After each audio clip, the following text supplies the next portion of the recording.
Assalamualaikum warahmatullahi wabarakatuh.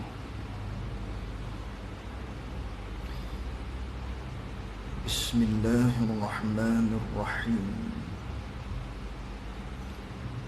Alhamdulillahi rabbil alamin. Wassalatu wassalamu ala ashrafil anbiya'i wal mursalin. Sayyidina wa maulana Muhammadin sallallahu alaihi wasallam. Allahumma arinal haqqa haqqan warzuqna ittiba'ah wa arinal batilan batilan warzuqna ijtinabah.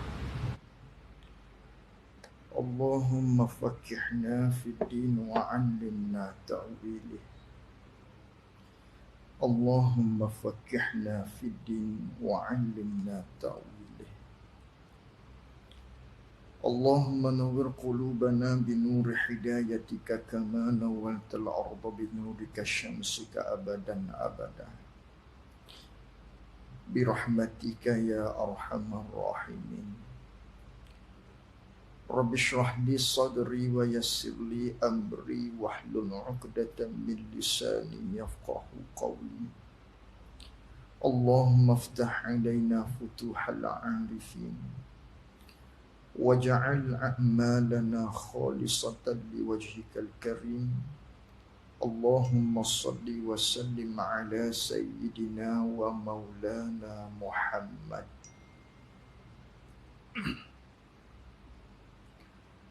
Kitab Taqribul Ikhwan, Jawi pada halaman muka surat 20, baris yang keempat daripada bawah. Adapun yang Rumi saya tidak pasti. Cuma untuk makluman, kitab Taqribul Ikhwan, kitab akidah kita ni, yang versi Rumi telah pun ada cetakan. Yang mana sebelum ni kita tidak ada cetakan, hanya photostat sahaja, hak Rumi yang tulisan kecil, tak nampak nak lihat. Jadi sekarang ni tuan-tuan boleh dapatkan dalam Shopee type kitab Taqribul Ikhwan yang versi Rumi, maka tuan-tuan boleh dapatkan yang versi Rumi bagi kitab tersebut Taqribul Ikhwan di dalam akaun Shopee masing-masing. Sudah pun ada cetakan yang ditulis dalam bahasa Melayu. Tuan-tuan boleh dapatkan. Kata pengarang rahimahullahu ta'ala wa nafa'ana bi'ulumihi wa bi'ulumina fid daraini amin. Bukanlah dengan makna Tuhan mengada akan dia akan mungkin ini pada sedia kala, dan timbul mungkin itu baru jua, seperti yang menyangkakan dengan demikian itu oleh orang yang bodoh-bodoh. Baik. Orang yang bodoh. Kita sambung lagi pengajian kita, muzakarah kita menerusi kitab Taqribul Ikhwan pada bahasan sifat iradah, di mana wajib kita i'tiqad, wajib kita yakini, wajib kita simpulkan dalam hati kita, ikat dalam hati kita sebagai satu pegangan bahawa Allah bersifat dengan sifat iradah. Allah bersifat dengan sifat iradah. Manakala Allah bersifat dengan sifat iradah inilah maknanya Allah Ta'ala menentukan segala-gala perkara.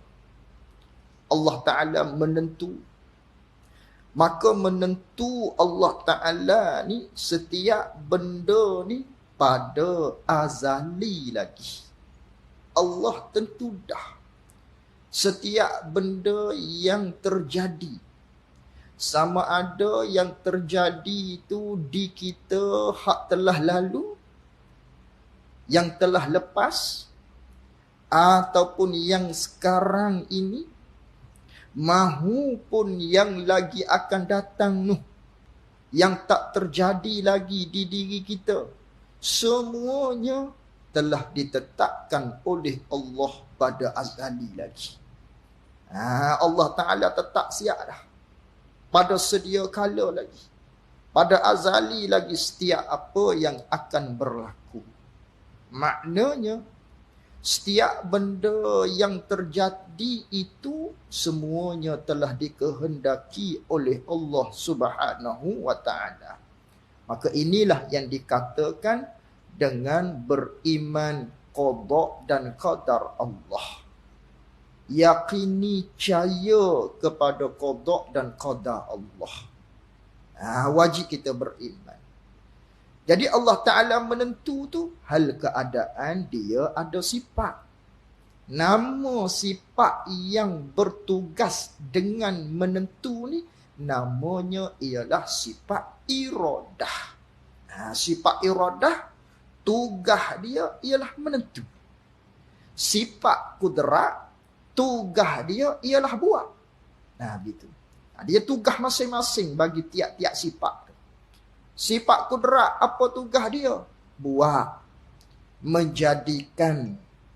Apa tugas iradat? Menentu. Maka Allah Ta'ala menentu semua sekali. Pada azali lagi. Allah tentu dah.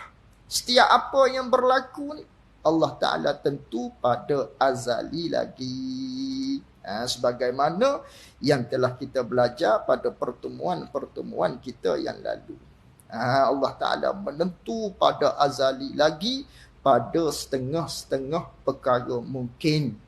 Begitu, setengah-setengah perkara mungkin. Maknanya kalau Allah Ta'ala menentu kita pada hari ini berada di surau An-Nur jam 8.10, maka benda ni hak terjadi ni Allah Ta'ala tetapkan pada sedia kala lagi di kehendak Allah Ta'ala. Allah Ta'ala tentu dah kita pada sekian-sekian hari bulan, jam sekian-sekian berada di surau An-Nur. Maka pada jam ini Allah Ta'ala tak tentu kita berada di tempat lain. Itu dia panggil menentu setengah-setengah. Kalau Allah Ta'ala tentu kita di sini, maka tidaklah di tempat-tempat yang lain. Itu panggil setengah-setengah. Bukan kata di sini pun kita ada pada saat ni. Di padang bola pun kita ada pada saat ni. Bukan begitu. Bila tentu setengah-setengah. Walhasilnya, setiap apa yang terjadi, itu semua adalah mengikut kehendak Allah Ta'ala. Tidak ada satu benda yang terjadi bukan dengan kehendak Allah Subhanahu wa Ta'ala. Fa'alul lima yurid, sebagaimana firman Allah Ta'ala. Hadis Nabi bersabda, Masya Allah wa man lam yasha' lam yakun. Masya Allahu kana wa man lam yasha' lam yakun. Perkara yang Allah Ta'ala kehendak akan ada, maka dia akan ada. Maka akan ada dia. Perkara yang Allah Ta'ala kehendaki untuk tiada, maka benda tu tak akan tiada. Maka benda tu tidak akan ada. Itu wajib kita beriman. Setiap benda berlaku ni, kita kena tanam dalam hati kita, adalah semuanya telah ditetapkan oleh Allah. Maknanya kalau orang ni dia berkahwin pak, maknanya benda tu semua telah ditetapkan oleh Allah. Dia kahwin pak. Semuanya adalah telah diqadakan oleh Allah. Dia kahwin pak. Maknanya kalau kita tu isteri dia contoh kata ambil kepala hatuk dia. Dah tak boleh nak begitu. Tak boleh nak berguling. Guling atas tas sekalipun, atas jalan raya gelepar sekalipun, dah Allah Ta'ala tetap suami dia kahwin pak tak akan berubah dah. Tu nak cerita kat sini, semuanya telah ditetapkan oleh Allah Subhanahu wa taala. Kena redha dah dalam bab qada Allah ni, dia kena redha. Begitu. Itu nak cerita tentang redha tu. Lepas tu, hak sebelum berlaku, dia tak berkenan, dia tak izin. Hak tu lain bab pula. Cuma cerita ni kalau dah berlaku, makna kata benda ni telah ditetapkan oleh Allah Ta'ala azali lagi. Itu wajib beriman. Baik, seterusnya. Kita nak sambung daripada kata tersebut. Kata pengarang rahimahullahu ta'ala. Dah manakala Allah Ta'ala menentu azali lagi. Oh, kalau begitu, mengada pun azali lagi juga. Takut kita faham gitu. Allah menentu azali lagi tiap-tiap kala. Dah begitu, mengada pun sedia kala lagi kalau begitu. Lalu tu kata pengarang rahimahullah ta'ala. Bukanlah dengan makna Tuhan mengada akan dia, akan perkara mungkin ni pada sedia kala. Bukan makna mengada tu sedia kala. Menentu tu sedia kala.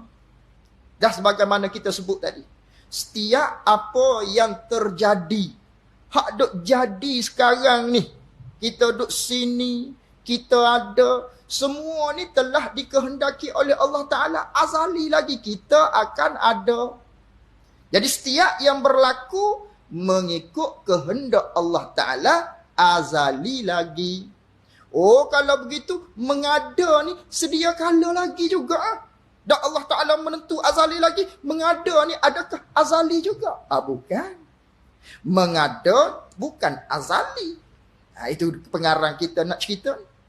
Bukanlah dengan makna Tuhan mengada akan dia, akan perkara-perkara mungkin ni pada sedia kala. Bukan. Kalau begitu, jadi qadim lah kita ni. Sedia kala lah ada kita ni kalau begitu. Tak, bukan. Bukan begitu. Bukan dengan makna Tuhan mengada akan dia pada sedia kala. Dan timbul, manakala Allah mengada tiap-tiap perkara ni sedia kala azali lagi, lalu tu dan timbul. Timbul ni maksudnya dan muncul. Cuma muncul mungkin ini baru jua. Jadi benda ni barunya. Adapun kita ni Allah Ta'ala mengada azali lagi. Disimpan, seolah-olah disimpan. Kemudian satu persatu ada, satu persatu ada. Begitu ke? Bukan. Mengada bukan sedia kala. Mengada bila mana sampai masa mengikut kehendak Allah Ta'ala yang azali, baru Allah mengada. Bukan mengada tu sedia kala. Itu pengarang kita nak jaga, kita takut kita salah faham. Takut kita salah faham begitu. Kerana ada pegangan begini. Pegangan yang mengatakan Allah mengada siap-siap dah azali lagi. Kerana ketentuan Allah azali, jadi mengada tiap-tiap perkara mungkin ni azali lagi. Cuma apabila jadi benda tu mengikut ketetapan Allah, baru Allah wujudkan satu-satu. Seolah-olah disimpan dah. Bukan bermakna begitu. Seolah-olah kata agak, kita nisbah adik kita ni, kita keluar dulu, baru adik kita. Jadi keluarnya kita sebenarnya hak pada azali tu, kita tu dengan adik kita sama tua. Bila tahun sekian-sekian, baru muncul kita dulu. Barulah muncul adik kita pula hak selepas daripada tahun kita tu beranak. Baru jadi adik abang. Pada asalnya kita ni sama tua. Bukan makna begitu. Bukan nak cerita tentang kudrat sekarang ni. Nak cerita tentang sifat iradah dengan maknanya ketentuan Allah Ta'ala tu azali lagi. Bukan mengada tu azali. Tu biar kita faham yang tu. Tu pengarang kita nak jaga kita takut-takut ada salah faham gitu. Kerana ada pegangan yang begini. Seperti menyangkakan yang demikian itu, dengan demikian itu, demikian Allah menjadikan pada sedia kala lagi. Cuma timbul sahaja baru ni oleh orang yang bodoh-bodoh. Oleh orang-orang hak bodoh. Siapa orang bodoh kat sini maksudnya? Iaitulah ahli falsafah. Ni puak-puak ahli falsafah dan juga puak-puak yang dinamakan dengan golongan tabi'iyyin. Tabi'iyun. Puak-puak tabi'iyun. Puak-puak yang mana dia berpegang dalam hati dia sebagai pegangan terjadinya segala alam ini dengan sendiri-sendiri. Ni golongan ini golongan kafir. Golongan kufur dengan Allah Ta'ala. Ni golongan tersebut dia panggil golongan ahli falsafah. Bukan begitu.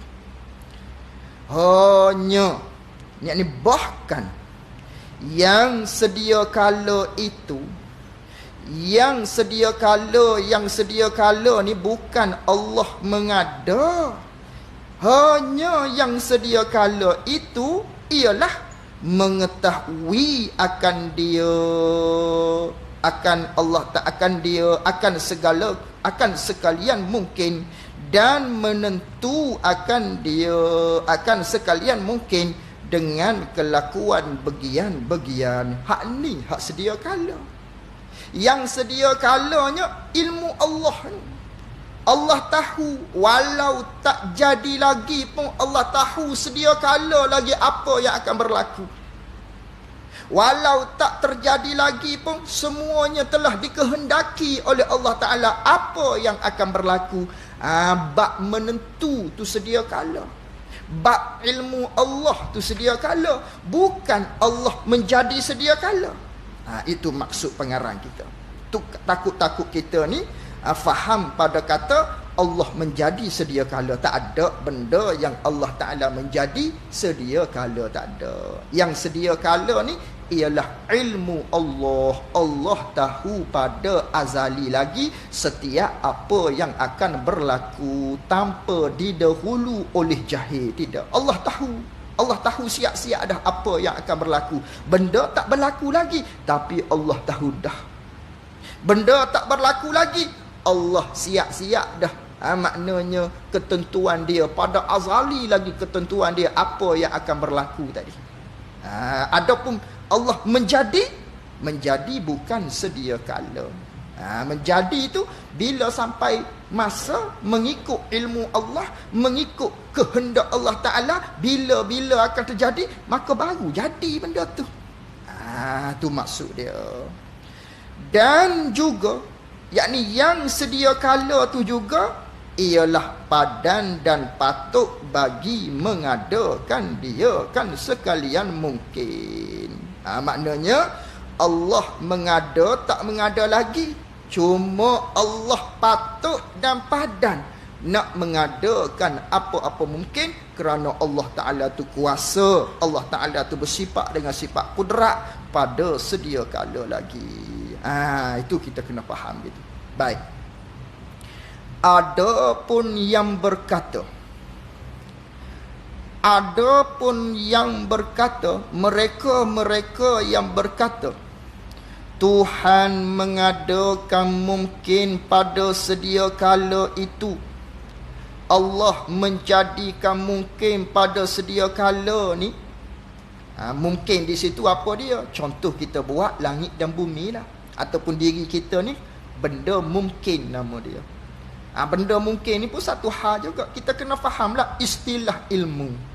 Bila sebut mungkin, benda yang boleh jadi ada, benda yang boleh jadi tidak ada. Nama benda tu benda mungkin. Jadi benda mungkin ni terkena kepada apa? Terkena kepada benda yang selain daripada Allah. Nama benda mungkin. Apa benda tu? Kita lah. Kita, langit, bumi, tumbuh-tumbuhan dan lain-lain daripadanya, itu semua termasuk dalam kata benda mungkin. Bila sebut benda mungkin, biar kita faham benda tu. Ataupun dengan kata lain, mudah-mudah saja. Mungkin-mungkin ni apa? Makhluk. Gitu. Mungkin-mungkin ni apa? Makhluk. Tu makhluk tu ialah benda mungkin. Jadi kata pengarang rahimahullah ta'ala, adapun yang berkata Tuhan mengadakan mungkin pada sedia kala itu. Allah buat langit bumi ni sedia kala lagi. Maknanya langit bumi kita semua ni sama-sama qadim dengan Allah. Maka hak ni sangat-sangat nyatalah, sangat-sangat jelaslah, sangat-sangat teranglah bohongnya, yakni mustahil pada akal langit bumi ni qadim. Kita semua ni qadim, sama seperti Allah. Mustahil pada akal kita tak boleh nak terima.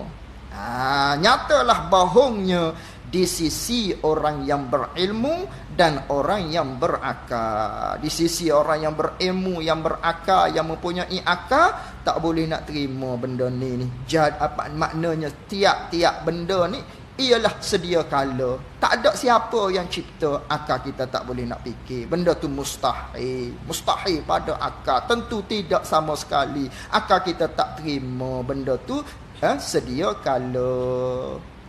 Serta ditolak akan dia, dilawankan hujah akan dia, akan mereka yang berkata Allah mengadakan langit bumi ni pada sedia kala, di dalam nas-nas seperti di dalam kitab Hasyiah Mawaqif. Ada tersebut dalam kitab Hasyiah Mawaqif. Ni kitab tinggilah. Kitab yang berbahasa Arab, yang lughahnya Arab, dan kitab Mawaqif, syarah Mawaqif ni satu kitab yang level tinggi.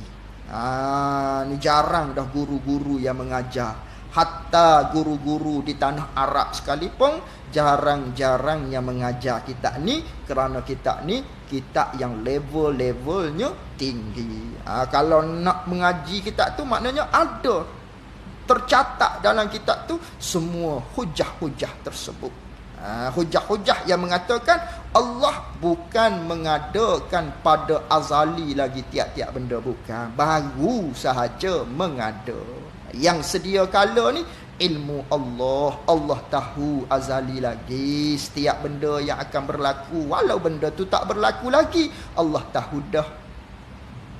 Kemudian Allah Ta'ala menentu azali lagi, walau benda tu tak jadi lagi. Allah tentu semua perkara daripada perkara-perkara mungkin mutaqabilat, dipanggil dengan mungkin mutaqabilat ni, pada sedia kala lagi, bukan menjadi sedia kala, bukan. Dan tidak dibuat kira akan dia, tidak diambil kira akan dia, akan pegangan tersebut. Pegangan yang mana mereka mengatakan Allah buat langit bumi ni pada sedia kala, hak ni orang tak buat kira.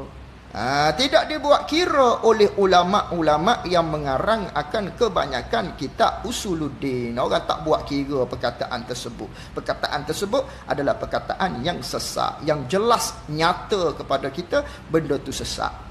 Adapun beberapa ibarat yang menyatakan bahawasanya sifat yang bertakluk itu berlazim-laziman ia sifat dengan takluk, maka betullah ibarat itu.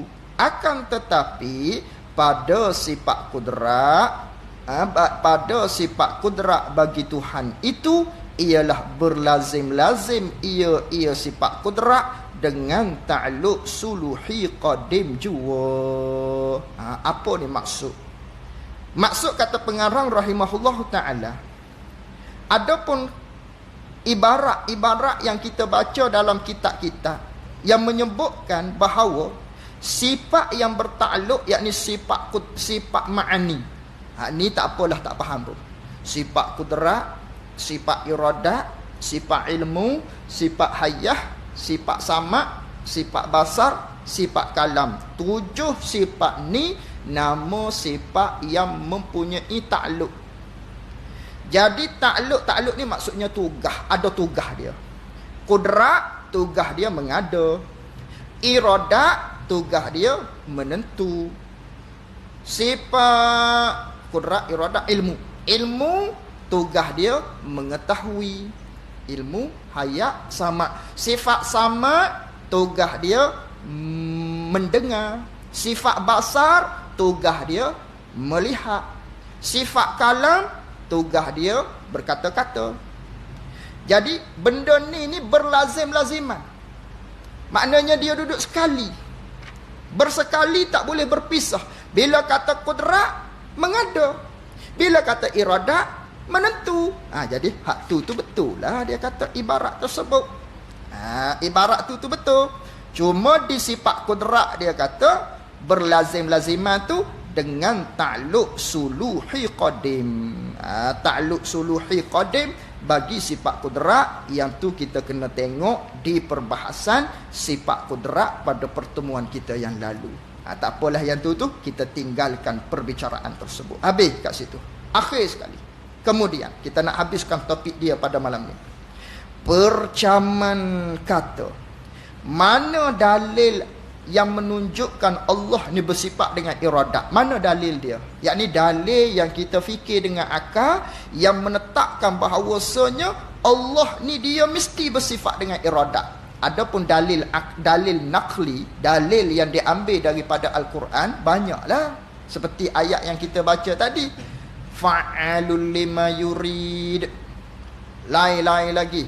Apa lagi? Iza arada syai'an ayyakula lahu kun fayakun. Itu semua dalil daripada Al-Quran bahawa Allah bersifat dengan sifat iradat. Sekarang dalil yang kita fikir dengan akal nak menunjukkan bahawa Allah ni mesti bersifat dengan iradat. Tak terima akal Allah tidak bersifat dengan sifat iradat. Mana dalilnya? Percaman tu maksudnya dalil. Percaman, tanda kata ada iradat pada Tuhan itu ialah begini. Ialah kita fikir. Yakni kita fikir dengan akal kita. Kalau tidak ada iradah padanya, pada Allah itu, kalau Allah tidak bersifat dengan sifat iradah, tentu dia Allah itu tak berkehendak dan tak sengeleng. Sengeleng itu maksudnya tidak menyehajakan. Tidak kehendak dengan tidak sengeleng itu maksudnya yang sama. Kalau Allah tak bersifat dengan sifat iradat, tentu Allah tidak berkehendak, tidak menyehajakan apa-apa mungkin pun yang berlaku ni. Maka apabila tak kehendak, kalau Allah tak menentu sesuatu daripada mungkin ni, tentulah tak mengadakan akan dia akan apa-apa mungkin. Itu akal kita fikir. Akal kita fikir kalau Allah tak bersifat dengan sifat iradah, maka Allah Ta'ala itu tak menentu. Bila Allah tak menentu, tidak adalah segala-gala perkara hak kita lihat ada ni. Kerana apa? Timbul kepada tidak akan ada sesuatu daripada apa yang kita lihat. Langit, bumi akan jadi tidak ada. Diri kita akan jadi tidak ada. Gunung, ganang, bukit, bukau, tumbuh-tumbuhan, air, laut-laut, sungai-sungai tidak akan ada kalau Allah tak bersifat dengan iradat. Sebab terjadi benda ni mesti melalui kehendak terlebih dahulu. Contoh, kita nak buat satu-satu benda. Nak buat satu-satu benda tu lahirnya daripada mana punca terlebih dahulu? Akal kita fikir. Mari daripada mana yang kita buat benda ni? Mesti mari daripada keinginan hati kita. Ini hak nisbah makhluk. Mesti lahir daripada keinginan hati kita. Ajak lagi, aku nak buat begian. Maknanya apa hak kita nak buat tu mari daripada iradat diri kita dulu. Mari daripada nak kita. Nak naik kereta, nak makan nasi. Jadi apa hak kita nak buat makan nasi, bawa kereta, sebelum itu datang daripada iradat dulu yang kita nak naik kereta, nak makan nasi, nak buat itu, nak buat ini. Mari daripada nak terlebih dahulu, baru jadi benda tu. Nampak tak? Jadi apabila Allah tak bersifat dengan sifat iradat, maka takkan adalah langit bumi ni. Kerana hak jadi ni mesti melalui iradat terlebih dahulu. Tu akal kita fikir. Jadi sekarang kita telah lihat langit bumi ada. Kita dah lihat segala-gala makhluk dengan mata kepala kita ni, benda telah ada, menunjukkan Allah bersifat dengan sifat iradat. Tu dalih hak kita fikir dengan akal kita. Sebab itu kata pengarang di sini, kalau Allah tidak bersifat dengan sifat iradat, dengan bahawa Allah tak kehendak apa-apa mungkin pun, maka apabila Allah tak kehendak, tentulah tidak akan ada perkara-perkara mungkin ini. Maka bohong, maka benda ni mustahil pada akal kita. Tidak ada langit bumi ni, kerana langit bumi setiap makhluk ni telah pun ada, menunjukkan Allah bersifat dengan sifat iradat. Kemudian jikalah kalau kita kata pula, jika ia Tuhan mengada juga, kalau Allah buat juga mungkin ni langit bumi ni hak ada ni terjadi juga, tetapi dengan nyanyuk ataupun dengan lupa, misalnya dengan bahawanya bukan dengan kehendak Allah, bukan dengan naknya Allah, bukan dengan keinginan Allah. Kita kata begitulah, maknanya dengan sifat iradat Allah. Kalau Allah buat benda-benda ni dengan terlupa, dengan nyanyak, maka yang ni mustahil. Maha suci Allah. Kalau jadi benda ni sebab Allah nyanyak, bukan dengan kehendak Allah, bukan dengan nak Allah Ta'ala, tapi dengan sebab jadi ni sebab Allah terlupa, maka jadi. Seperti kita kata, kita buat satu-satu benda, membuat apa tu? Allah terlupa, salah buat. Atau dengan tersalah, bukan dengan keinginan kita, jadi dengan tersalah. Jalan, sepak. Adakah kita nak sepak batu?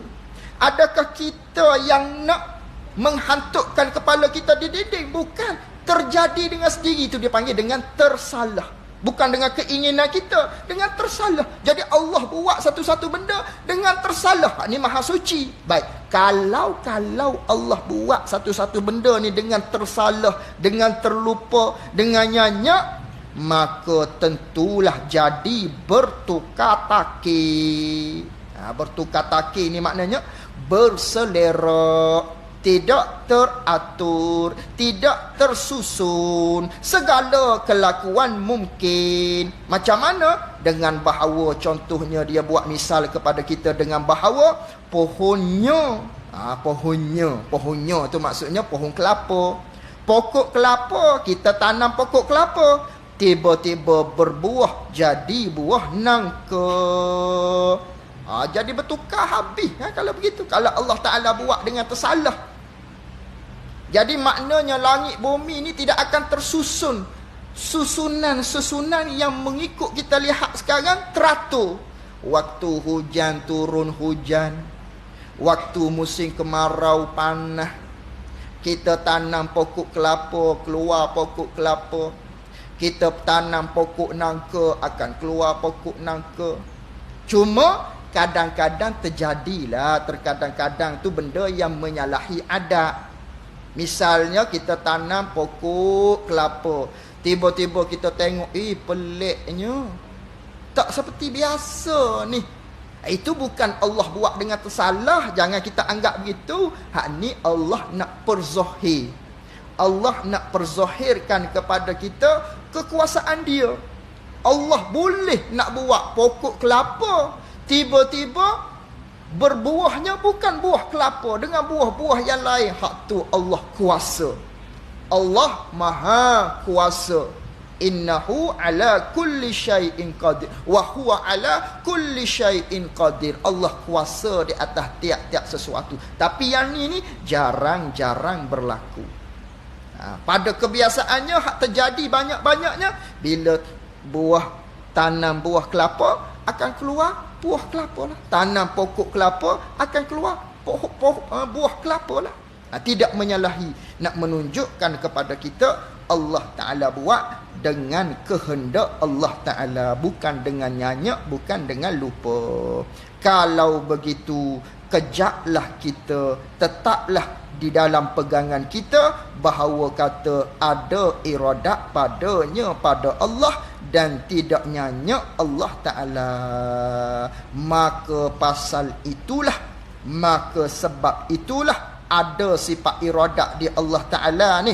Allah buat satu-satu benda dengan kehendak Allah. Allah Ta'ala mengadakan mungkin segala makhluk ini dengan beralur-alur. Maksud beralur-alur di sini dengan teratur, dengan tersusun. Sebab Allah Ta'ala buat satu-satu benda dengan sengajanya Allah Subhanahu wa Ta'ala. Wallahu a'lam. Bahasan sifat ilmu. Haza wa billahi taufiq. Setakat itu dulu untuk kitab Taqribul Ikhwan. Seterusnya kita baca kitab yang kedua sedikit lagi, kitab Muniyatul Musalli, di mana kata pengarang rahimahullahu ta'ala, wa nafa'ana bi'ulumihi wa bi'ulumina fid daraini amin. Kalau kita jawi pada halaman 25, baris yang di tengah-tengah, di tengah-tengah.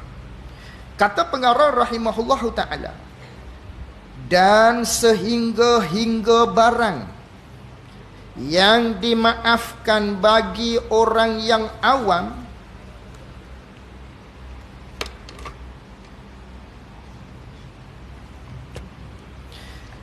dan sehingga-hingga barang yang dimaafkan bagi orang yang awam, yang lalai, yang terkelam di dalam lalainya, yang tenggelam dalam lupa dalam lalainya, manakala luput akan dia, manakala terlepas akan dia, yakni akan sembahyang, hendaklah diqada bersegera. Kemudian taubat ia daripada kembali kepada umpama yang demikian itu. Baik, kita perbahasan kita dalam kitab Muniyatul Musalli pada pertemuan kita yang lalu berkaitan dengan kepentingan solat. Betapa pentingnya solat. Tidak ada ruang, tidak ada peluang untuk hamba Allah itu meninggalkan solat. Tidak ada. Tidak ada satu jalan pun untuk diberi kelepasan di mana kalau tak solat tak apa. Tak ada. Yang mana disebutkan dalam pertemuan kita yang lalu, bagaimanakah hukum orang yang meninggalkan solat. Sehingga ada pendapat ulama yang kata kufur kalau tinggal solat ni. Sampai begitu sekali. Nak menceritakan betapa besarnya kita menitik beratkan tentang ibadat solat ni. Jadi keutamaan solat ni sangat-sangat besar. Jadi dalam agama kita tidak ada ruang sedikit pun untuk orang ni tinggal daripada solat. Tidak ada. Walau dalam keadaan sakit sekalipun. Kerana itulah kaifiyah solat, kalau dalam sakit ada cara dia. Kalau tak mampu berdiri, duduk.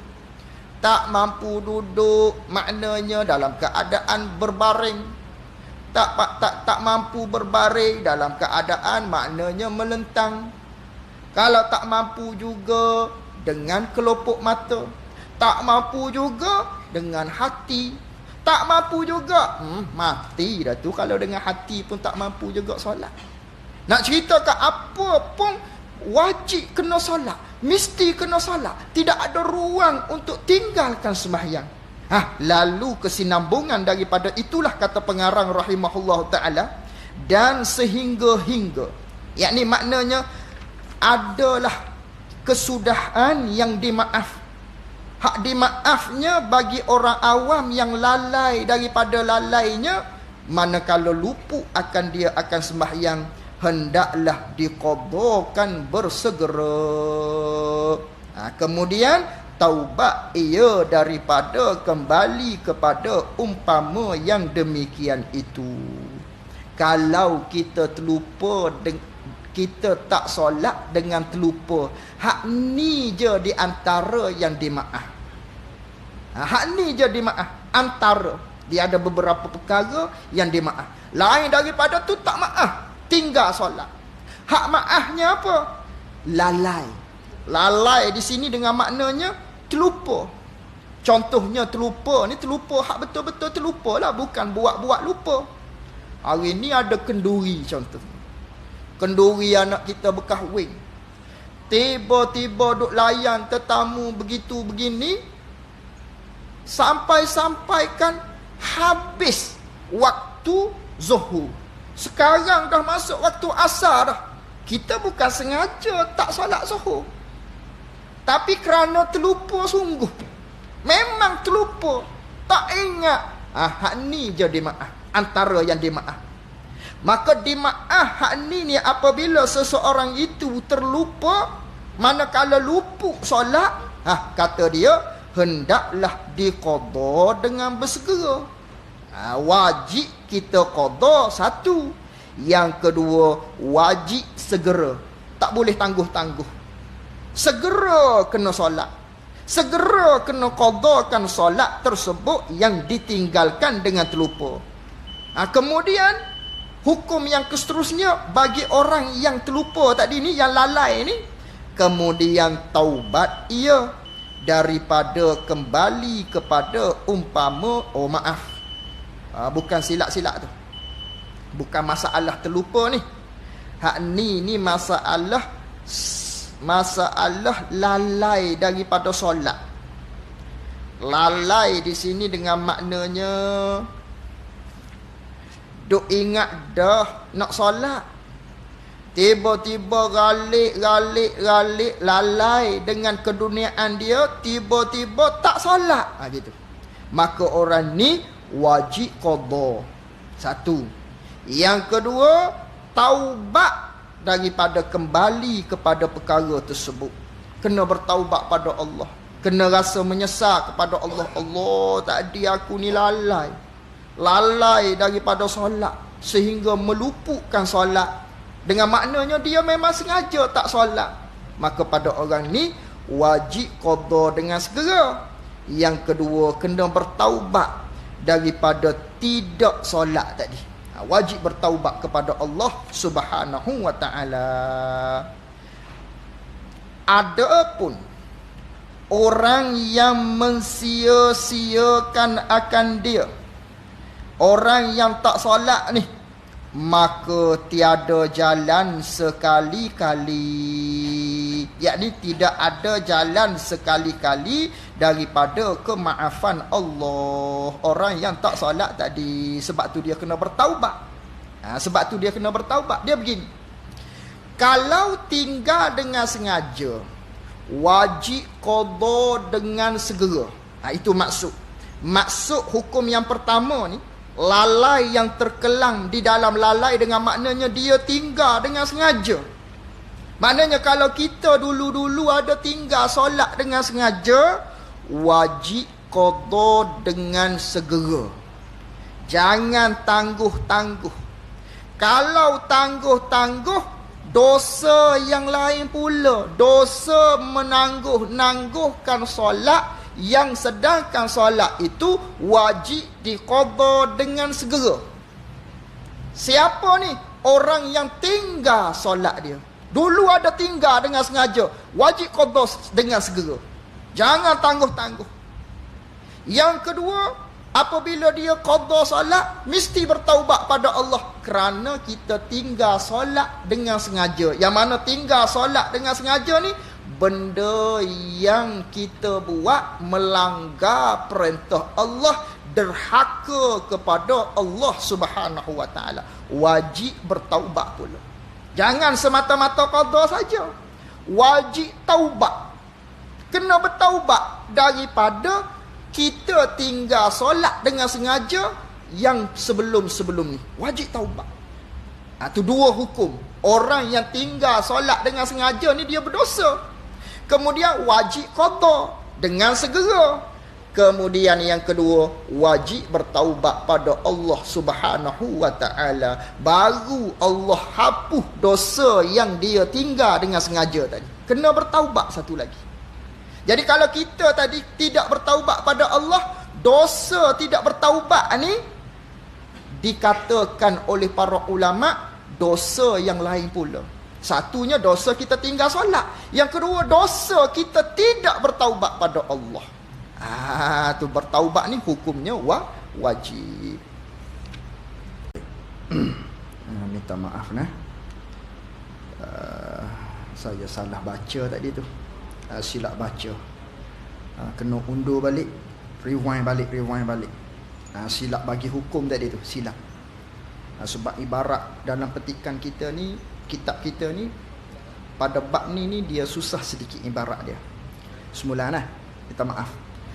Kata pengarang rahimahullahu ta'ala, sehingga barang yang dimaafkan.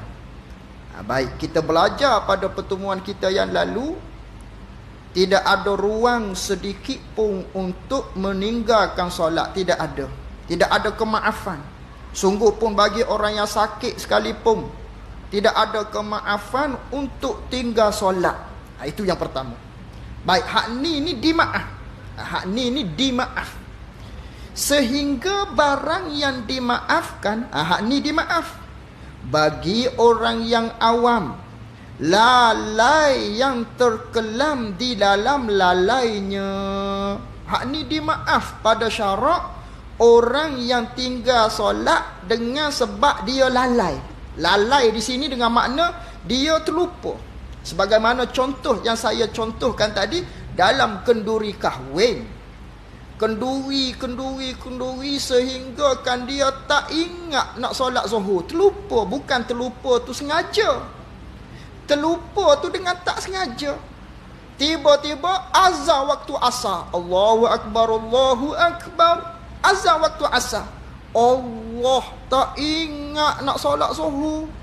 Habis dah waktu. Ni orang ni. Hak ni dimaaf. Sebab apa dimaaf? Sebab dia lupa. Itu ibarat kita. Sebab dia lupa, dimaaflah dia. Baik, manakala dimaaf orang ni, manakala lupa akan dia, akan orang tersebut daripada solat. Manakala lupa akan dia, akan sembahyang, dah lupalah dia, tak solatlah dia, tak di solat zuhur tu, kerana dia terlupa. Maka hendaklah, wajiblah diqadakan bersegera. Wajib qada dengan segera. Kemudian lepas dia qada dengan segera bagi orang yang terlupa solat ni, taubat ia. Dia kena taubat. Taubat di sini dengan makna dia kena berazam dalam hati dia daripada kembali, yakni daripada tidak mengulangi. Itu maksud. Daripada kembali, yakni daripada tidak mengulangi kepada umpama yang demikian itu, demikian meninggalkan solat lagi. Dia kena qada satu kerana dia terlupa. Yang kedua, kena taubat. Taubat di sini dengan maknanya dia kena rasa menyesal dalam hati dia sebab dia terlupa solat tadi. Dia kena berazam dalam hati dia, dia tidak akan mengulangi lagi perkara tersebut lagi. Itu bagi orang yang terlupa solat. Jadi terlupa solat ni dimaafkan, tak berdosa. Dimaafkan bagi orang yang terlupa solat, terlupa sengoti-ngoti. Hak terlupa sebenar-benar terlupa, bukan sengaja buat-buat lupa, bukan. Hak tu tak dimaaf. Itu tak dimaaf. Itu maksud dalam kitab kita. Kemudian katanya, ada pun yang mensia-siakan akan dia akan sembahyang. Sikit lagi. Ada pun yang mensia-siakan akan dia akan solat. Orang ni memang tak solat terus. Itu maksud. Orang ni mensia-siakan solat dengan sengaja, bukan dengan lupa. Sengaja tak solat. Memang tak mahu solat.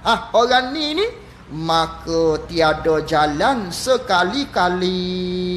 Orang ni tidak ada jalan sekali-kali, yakni jalan kemaafan Allah Ta'ala sekali-kali. Tak ada jalan langsung orang ni. Maknanya tidak diberi maaf oleh Allah. Orang lupa, Allah maaf. Wajib qada. Orang yang memang tak mahu solat di awal-awal lagi, malah solat, Hak ni memang Allah tak maaf langsung. Tak maaf sekali-kali. Tidak ada jalan bagi untuk orang ni maknanya kelepasan, kemaafan daripada Allah untuk tinggal solat. Tak ada jalan. Maka betapa katanya, betapa di sini maknanya hak ni teruk sangat ni orang yang mensia-siakan solat. Jadi hukum orang yang mensia-siakan solat, memang sengaja tak solat ni, wajib dia apabila dia bertaubat kelak, wajib dia mengqadakan solat juga. Wajib dia mengqadakan solat juga. Sebab apa wajib mengqada solat juga? Kerana yang terlupa dimaafkan pada syarak pun kena qada, apatah lagi yang sengaja memang tak mahu solat, yang mana tidak diberi kemaafan oleh Allah kepada kita untuk tinggal solat, yang mana dia ni memang tak mahu solat. Lebih-lebih lagi teruk daripada orang yang tak solat dengan lupa. Hak dengan lupa pun kena qada, apatah lagi hak dengan sengaja. Wajib lagi-lagilah, maknanya dia kena qada solat. Itu maksud dia. Maka di sini faham kepada kita, orang yang mengatakan yang tinggal solat dengan sengaja di waktu-waktu muda tak wajib qada, ini pendapat yang terpencil, yang menyalahi daripada apa yang disebutkan oleh ramai daripada kalangan para ulama. Hak tu menyalahi. Hak benarnya iaitu kalau tinggal dengan sengaja wajib qada. Kerana apa? Tinggal dengan sengaja ni teruk. Hak dengan lupa pun wajib qada, apatah lagi dengan sengaja. Lebih-lebih lagilah. Itu dia panggil qiyas aulawiyah. Itu namanya qiyas aulawiyah.